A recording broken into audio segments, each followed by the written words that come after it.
Welcome everybody, my name is Pratiksha Bakrola, and in today's video we're going to talk about how to create a system that is easily scalable to support the growth from 0 to millions of users.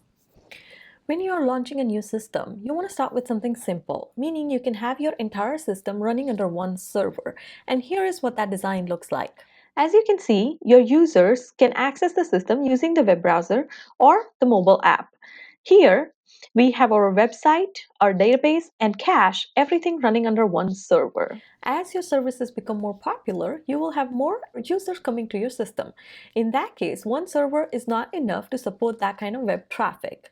And the ideal thing to do in this situation is to separate your data tiers from your web tier. And here is what that design looks like. As you can see, now we have a separate database server. Now your web tier will take care of all the web traffic, and your database server or your data tier will take care of all the data growth. The advantage of this design is that you can scale your data tier and your web tier independently. What I mean by that is, let's say you have a lot of people coming to your system, but they're not generating as much data. In that case, you can simply increase the capacity of your web tier to support the number of users using your system. And you don't have to increase the capacity of your data tier. And vice versa, meaning let's say you have very few users who are generating a lot of data. In that case, you can simply increase the capacity of your data tier without having to increase the capacity of your web tier. I hope that makes sense. Now the question is how to increase the capacity. There are two ways of doing that: vertical scaling and horizontal scaling. When we are talking about changing the server capacity, we also use the word scaling. Now let's talk about vertical scaling. In vertical scaling, you will simply increase the capacity of your existing server, meaning you can add more RAM or more CPUs or more processing power to your existing server. Here is what the design looks like before vertical scaling. And here is what the design looks like after vertical scaling. As you can see, the architecture is exactly the same. It's just that you have more stronger and powerful servers to support your needs. Now let's talk about some pros and cons. Well, one of the pros is that it's relatively simple to add more RAM or more CPUs to your existing server. However, you cannot add infinite amount of RAM or CPU. There is a limit to how much you can add before it becomes an overhead.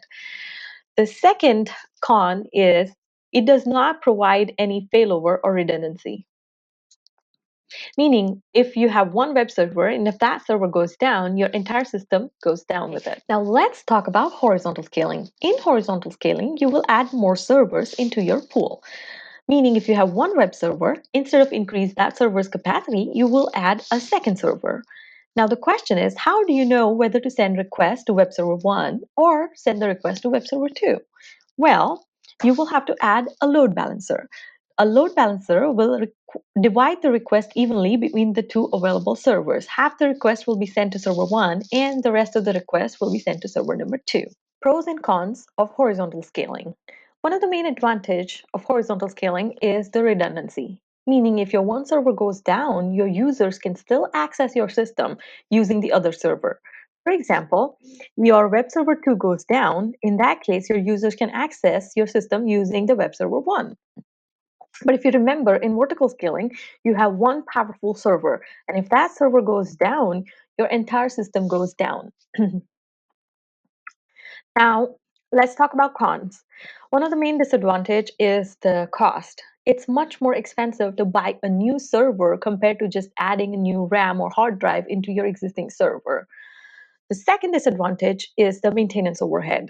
Let's say you buy 5 servers to add to your pool.